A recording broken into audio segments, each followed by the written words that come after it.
सुल्तानगंज नगर परिषद के सरकार भवन में सामान्य बोर्ड की पहली बैठक। सामान्य बोर्ड की पहली बैठक में मुख्य अतिथि के रूप में विधायक प्रोफेसर ललित नारायण मंडल थे। बैठक की अध्यक्षता नगर सभापति राजकुमार गुड्डू ने की। नगर परिषद के 28 वार्ड में 15 एजेंडा पर हुआ चर्चा, लिया गया निर्णय। भागलपुर सुल्तानगंज नगर परिषद के सरकार भवन में नगर सभापति राजकुमार गुड्डू की अध्यक्षता में सामान्य बोर्ड की पहली बैठक की गई। इस बैठक में मुख्य अतिथि के रूप में विधायक प्रोफेसर ललित नारायण मंडल थे। बैठक में उप सभापति नीलम देवी सहित नगर परिषद के 28 वार्ड के वार्ड पार्षद के साथ नगर परिषद के वार्ड में सरकार की योजनाओं के लाभ के बारे में 15 एजेंडा पर चर्चा किया गया। इस दौरान नगर सभापति राजकुमार गुड्डू ने क्या कहा, विधायक ने क्या कहा और उप सभापति नीलम देवी ने क्या कहा, तमाम रिपोर्ट देखें। इस दौरान वार्ड सदस्य नवीन कुमार बन्नी, विनोद रजक, संजय चौधरी, दयावती देवी, पंकज यादव, विभूति यादव, रामानंद पासवान, रानी देवी, रूबी देवी सहित इत्यादि वार्ड पार्षद मौजूद थे। इस दौरान क्या कहा, देखें तमाम रिपोर्ट। और बहुत इम्पोर्टेंट मुद्दों पर भी विचार हुआ है। जल जमाव की समस्या पर विचार हुआ, सीसीटीवी कैमरा पर विचार हुआ और बहुत अच्छा से सब लोग मेल मिलाप से काम करने का शपथ लिए हैं और नगर परिषद बहुत विकास करेगा। सर के माध्यम से भी कोई ओपिनियन बैठक में दी गई क्या? हमारे माध्यम से हम केवल सुनने के लिए आए थे कि कोई समस्या हमको ऐसा मिले जिसको हम विधानसभा में उठा सकें। अच्छा, तो एक समस्या हमको मिला जो हम पहले ही विधानसभा में हम क्वेश्चन डाल दिए हैं कि नगर परिषद के प्रत्येक वार्ड में, जैसे पंचायत में हर वार्ड में आंगनबाड़ी केंद्र है, तो नगर परिषद के प्रत्येक वार्ड में आंगनबाड़ी केंद्र खोला जाए। यहाँ पर बात उठाया गया और हम पहले ही इस समस्या को विधानसभा में क्वेश्चन डाल दिए। फंसता क्वेश्चन की नहीं फंसता, नहीं फंसेगा तो हम शून्यकाल में उठा देंगे और बहुत शांतिपूर्ण तरीके से काम हुआ। और हमको उम्मीद है कि नगर परिषद सभापति और जितने वार्ड्स हैं सब मिल करके, उसकी टीम मिल करके नगर परिषद को और आगे ले जाएंगे। में लिया गया और माननीय विधायक जी थे और विधायक सांसद प्रतिनिधि थे पवन किशन जी और मेरे सभी पार्षदों के बीच मीटिंग हुआ। पहला मीटिंग था नगर परिषद का गुड्डू जी के अध्यक्षता में, राजकुमार गुड्डू जी, और बहुत अच्छा लगा, बहुत बातें हुई। आज नए बोर्ड के तहत पहली बार बोर्ड की बैठक ली गई।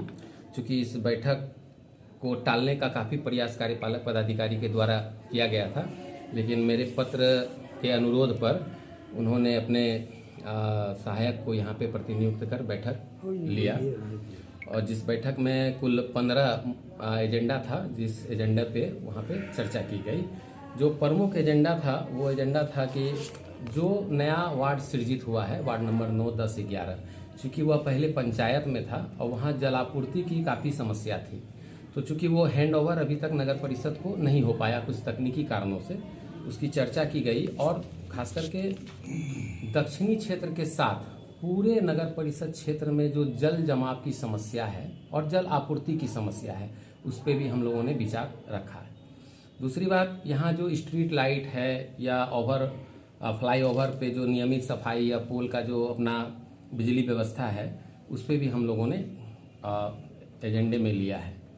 एम्बुलेंस नगर परिषद को मिला था पूर्व के बोर्ड में, उस एम्बुलेंस को नगर परिषद के द्वारा रेफरल अस्पताल को सुपुर्द किया गया है।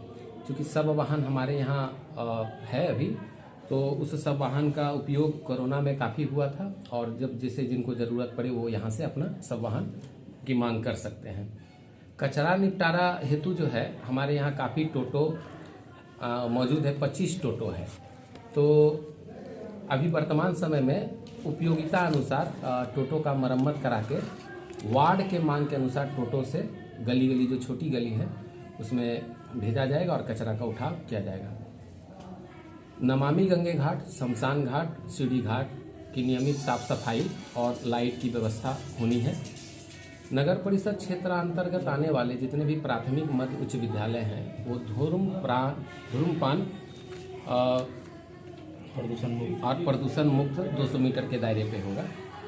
सब्जी मंडी स्थित हटिया में महिला पुरुष के लिए जो है डिलक्स यूरिनल शौचालय की व्यवस्था होगी।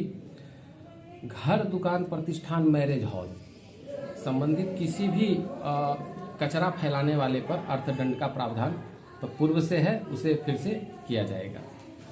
स्टेशन से घाट तक सब्जी मंडी सहित अतिक्रमण मुक्त कराने का हम लोगों का उद्देश्य है। इसके लिए विधिवत माइकिंग से 24 से 48 घंटे पहले उनको सूचना दी जाएगी।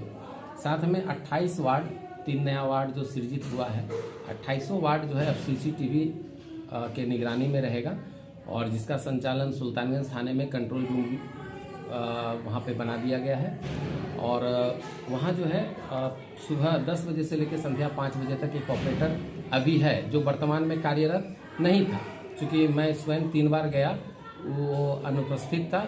जवाब कोई संतुष्टिजनक नहीं मिला, हिदायत दी गई है और हो सकता है कि इसको 2 शिफ्ट में कराया जाए जिससे सुरक्षा व्यवस्था जो है यहाँ का सुदृढ़ हो पाए। साथ में हमारे यहाँ जो भी श्रद्धालु तीर्थयात्री आते हैं, कभी कभी देखा जाता है उनके साथ दुर्घटना होती है, लोगों के परिजन डूब जाते हैं, डूब के जो है उनका जो मृत्यु हो जाता है।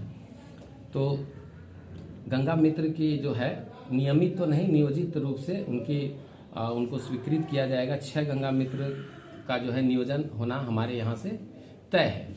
इसमें एक तकनीकी बात कहा गया कि ये आपदा के तहत आता है, तो आपदा के तहत बहुत कुछ आता है। अगर उस जांच में अगर हम लोग लगेंगे तो काफ़ी कुछ मामला सामने आएगा।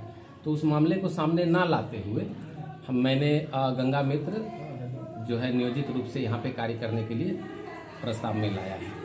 साथ ही कभी किसी की मृत्यु हो जाती है, उनके परिजन दूर रहते हैं, उनको आने में 2 से 3 दिन का जो समय लगता है, तो उनका शव जो है सही हालत में रहे, इसके लिए एक शव रखने का जो डीप फ्रीजर होता है वो जो है क्रय किया जाएगा। लगभग वार्डों में जो है डस्टबिन अब रहा नहीं, या रहा भी तो वह कचरा संग्रह करने की स्थिति में नहीं है।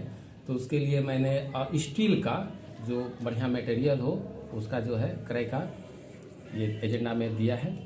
और चूंकि मैं NGO के कार्य से संतुष्ट नहीं हूँ, सफाई व्यवस्था यहाँ की बहुत दयनीय है और आज के बैठक में NGO के तरफ से कोई प्रतिनिधि ही नहीं थे, जबकि उनको विधिवत सूचना गई ही होगी। मैंने उपस्थित नहीं होने का कारण बताओ नोटिस के लिए बड़ा प्रधान सहायक को कहा है कि उनसे स्पष्ट रूप से पूछा जाए। और साथ में मौजूदा स्थिति में कार्यपालक साहब का जो मेरे साथ व्यवहार है या नगर परिषद कर्मी का जो व्यवहार है वो मुझे सही नहीं लग रहा है। मैं इस तालमेल से संतुष्ट नहीं हूँ। मैं कार्यपालक साहब से आप लोगों के माध्यम से अनुरोध करूंगा कि कार्यपालक साहब चूँकि कार्यपालिका हैं, वो सबों का मान सम्मान रखें और किसी दबाव में ना रहते हुए स्वच्छ मन से अपना कार्य करें, पार्षदों का सम्मान दें। चूँकि मैं किसी भी बात से अवगत होना चाहता हूं तो मुझे उस बात से अवगत नहीं कराई जाती है। तो कर्मी भी लाचार हैं, तो मैं चाहूँगा और मैं इसके लिए जिलाधिकारी साहब को, माननीय मुख्यमंत्री बिहार सरकार और माननीय नगर विकास आवास मंत्री तेजस्वी जी को पत्र भी पत्राचार करूँगा। 3 करोड़ का जो बात क्या था वो विभाग को भेजा जाएगा। चूँकि दक्षिणी क्षेत्र में जल जमाव की समस्या बहुत त्रासदी की स्थिति में है। क्षेत्र दौरा के दौरान आप अभी भी जाएंगे तो आपको वहाँ जल जमाव दिखेगी, जबकि यह मौसम न बाढ़ का है न बारिश का है, फिर भी जल जमाव। चूँकि वहाँ जल निकासी का कोई स्रोत ही नहीं है, तो आज इस बैठक में हम लोगों के आदरणीय माननीय विधायक ललित बाबू भी उपस्थित थे। नगर परिषद कार्यपालक पदाधिकारी के साथ विधायक जी की सहमति से एक प्राक्कलन भेजा गया है जो 3 करोड़ 34 लाख की राशि है। स्वीकृत अभी हुई नहीं है, स्वीकृत के लिए भेजा गया है। माननीय विधायक जी ने भरपूर आश्वासन दिया है कि वो राशि अगर स्वीकृत होती है तो दक्षिणी क्षेत्र में जो नाला निर्माण होगा, जो जल निकासी की समस्या के लिए जो भी कार्य होगा, उससे दक्षिणी क्षेत्र की जल निकासी की समस्या को दूर किया जाएगा। स्टेडियम मेरे पास में है, तो मैं बैठक में आने के पूर्व स्टेडियम गया और वहाँ की अव्यवस्था को देख के, चूँकि मैं बराबर देखता हूँ, मुझे अच्छा नहीं लगा और इसके लिए मैंने पहल भी की। आज से 3 साल पूर्व सुमित्रा बाबू यहाँ कार्यपालक पदाधिकारी थे, उनके समय में एक राशि का जो है आवंटन हुआ था। राशि कितना का था ये मुझे पता नहीं, वो राशि का क्या हुआ इसके लिए मैं बात करूंगा कार्यपालक साहब से। और स्टेडियम का सौंदर्यीकरण के लिए जो होगा, जितना होगा, अगर मुझे सड़क पे बैठना भी होगा तो मैं बैठने के लिए तैयार हूँ। क्योंकि आप गौर करें तो आप 10 जिला में जब जाएंगे तो शहर के बीचों बीच इतना बड़ा स्टेडियम आपको नहीं मिलेगा।